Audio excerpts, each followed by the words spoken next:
I just got back from a Dr. Joe week-long retreat in Niagara Falls, and I want to share some of my experiences because this has been the best retreat I have been to yet. I've been to three: Cancun in December of 19, Marco Island in May of 21, and then this one.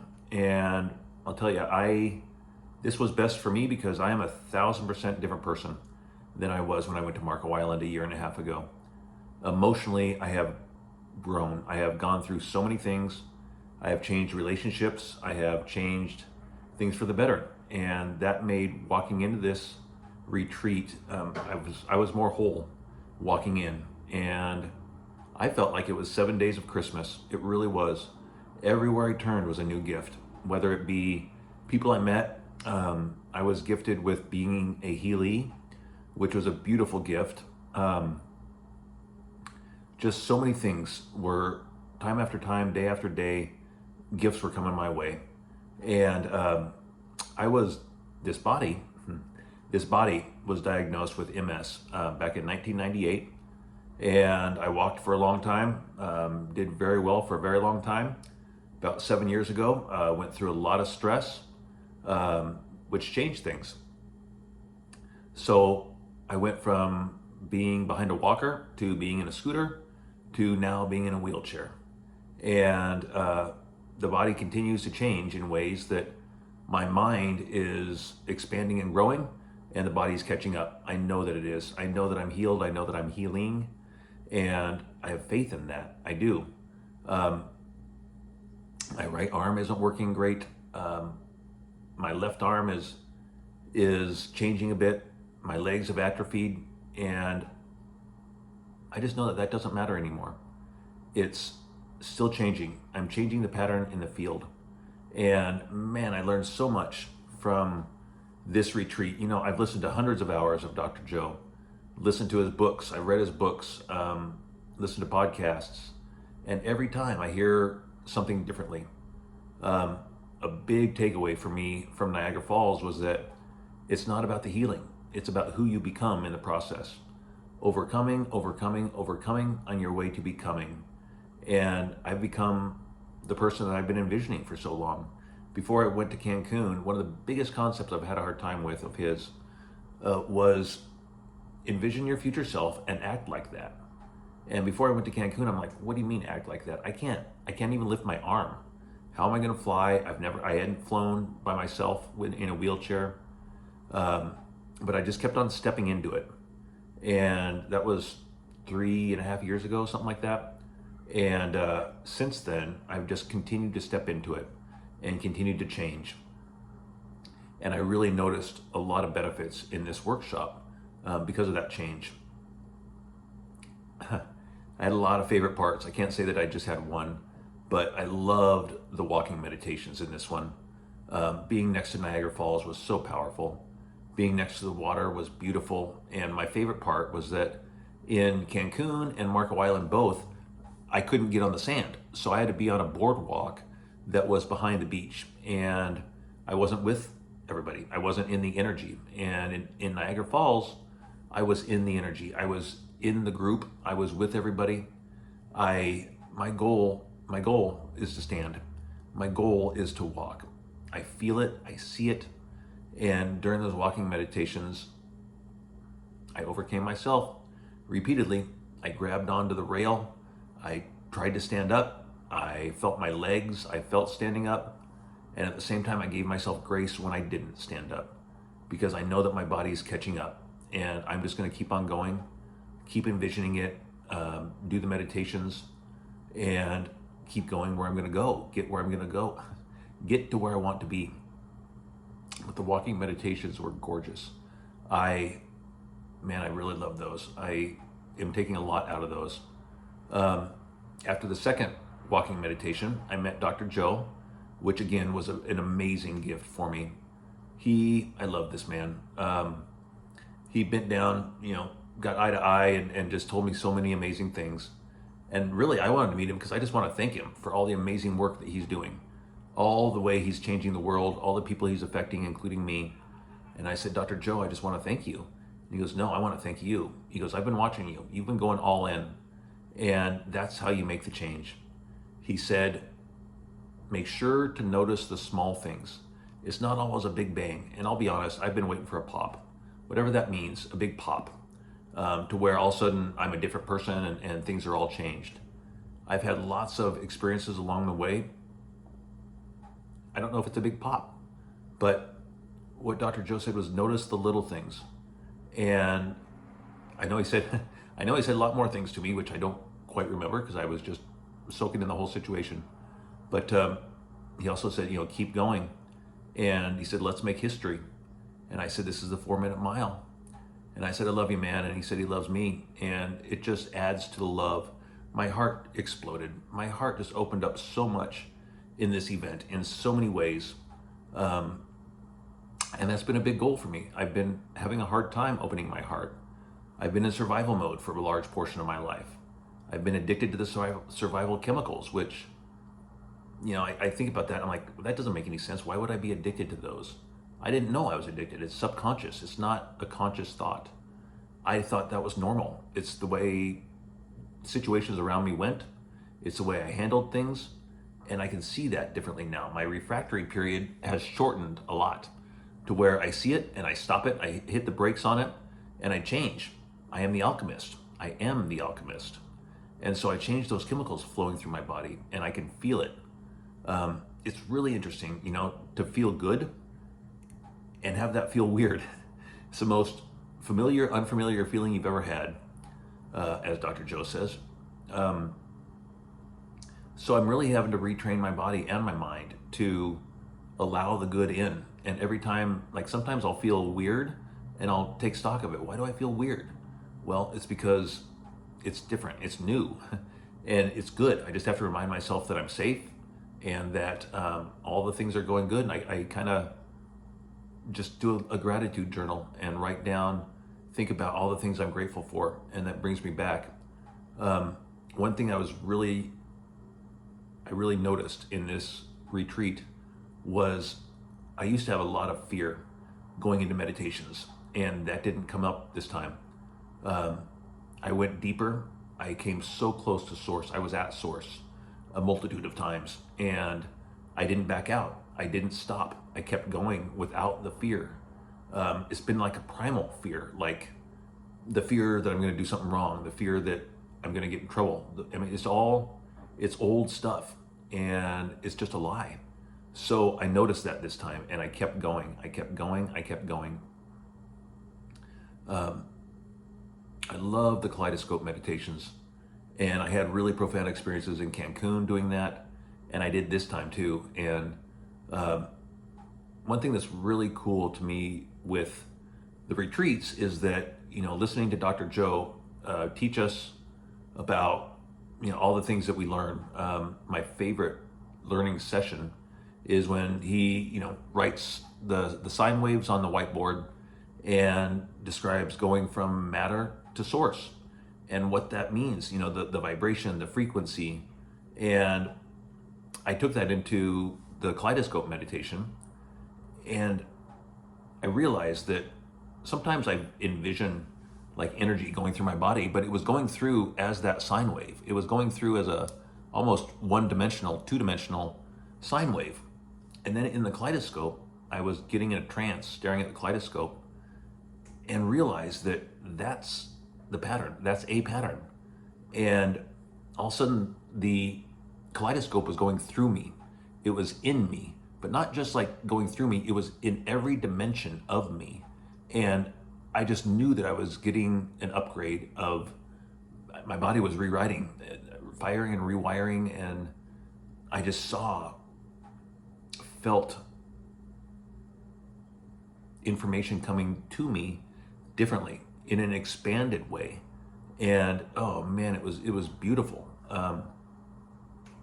Many times during this retreat, Dr. Joe said, come back to me. And I said, no, I don't want to.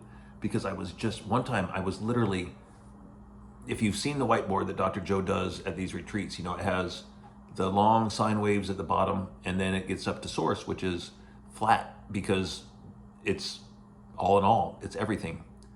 In one of the Kaleidoscope meditations, I was at source. I was there. I'm like, I'm feeling it. Right when Dr. Joe said, come back to me.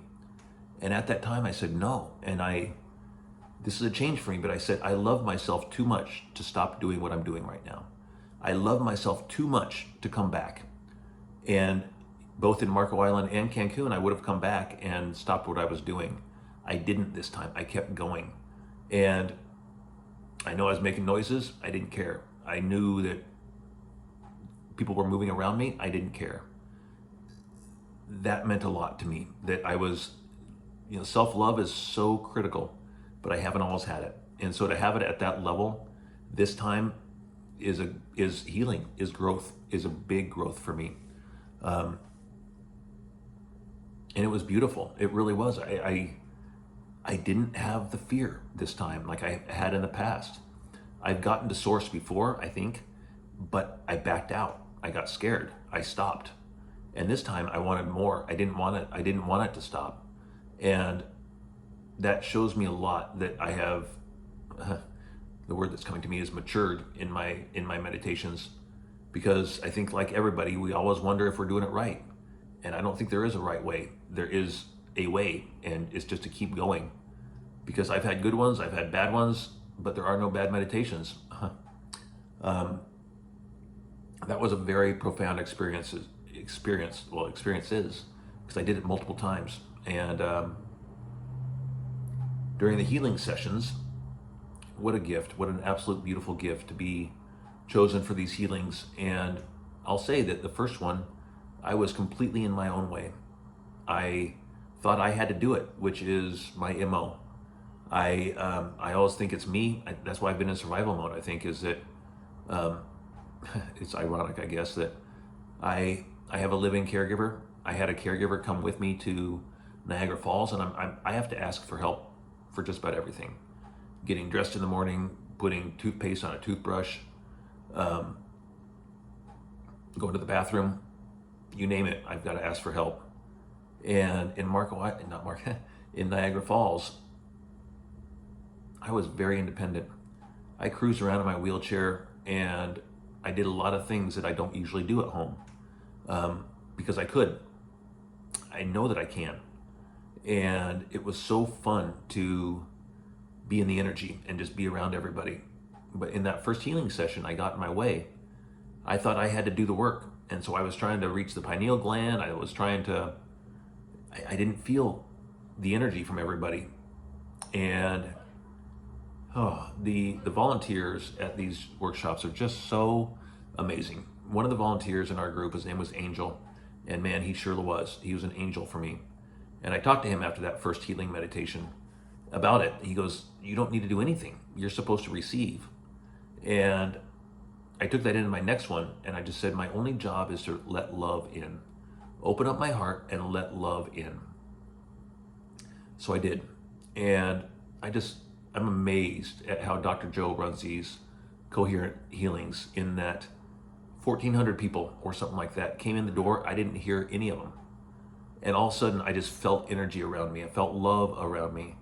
And I just kept on saying, let love in, let love in, let love in. And I felt it coming from all angles. I felt it coming from the whole room. And again, I love that I took a teaching. If you've watched Dr. Joe, he shows the sand on the plate, on the vibrating plate, and how at different frequencies it vibrates into a coherent pattern. So I took that into that healing session, and I felt my body vibrate. It started in my chest, went to my heart, went all the way down into my legs, but it was different. It was different in that I felt it in the muscles. I felt my muscles growing. And since I've been back, I look at my legs differently. They don't look as atrophied, which is a beautiful perspective for me to have, because I've been looking at them like, I'll be honest, I love my legs. They've gotten me this far. But it's hard to look at legs that have been atrophied and look small. And since I've been back, I've been looking at them going, my legs are changing. And I felt it in that meditation, in that healing. My teeth were chattering. They wouldn't stop chattering, as if I was cold, but I wasn't cold, it was energy. And there was somebody behind me who was almost laughing a little bit, but it was laughing and crying. And in my mind, I thought, why is that person laughing? Did I do something wrong? And then again, I thought, nope, I'm here. I'm just being me. I'm letting it in, letting love in. And man, coming out of that meditation, I didn't want to come out again, but coming out, I opened up my eyes and saw everybody around me, and just my heart blew wide open again. There's so much love at these events, and that's something that I really am trying to take into my life right now and carry forward, is to live from my heart and live in love and not in the fear and the worry and the bitterness. Going into Niagara Falls, I wasn't carrying the old baggage of my past with me into this one like I have the other two. And that was a huge, monumental change for me, to not be carrying my past. I've been doing it as long as I can remember. I'm 52 years old right now, and I feel like I'm just now gaining my stride. Kind of ironic, huh? Gaining my roll, because I'm in a wheelchair, I'm rolling, but I'm gaining my stride of who I am, finding out who I am. And that's one reason I want to do this testimonial like this, is that I'm done waiting. I've been waiting to do a testimonial when I'm healed, when I'm walking, but I am healing. And so I'm done waiting. My goal is to be on stage at one of these events and give my testimonial on stage. And that's still going to happen. I'm going to go to Cancun in December. It hasn't opened up yet, but I'm going to get in, and I'm going to be there. And I'm going to take everything that I've learned from this into the next one.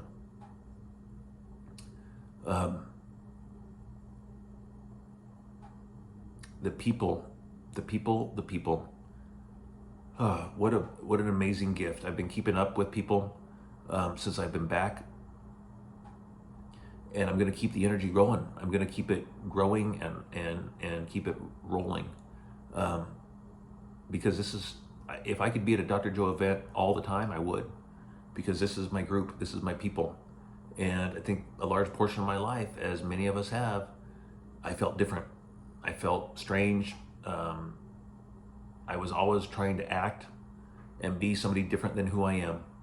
And I've found my tribe now. The Dr. Joe community is my tribe. And I'm sure a lot of you can relate with that. Because if I am different, I accept that. Because it's beautiful, and that's who I want to be. So I wanted to share all of this because I know that for me, I've listened to so many testimonials of what people have gone through and what's gotten them to where they are. I continue to do my meditations every day, and they're deeper now, they're better. My heart and brain are so coherent.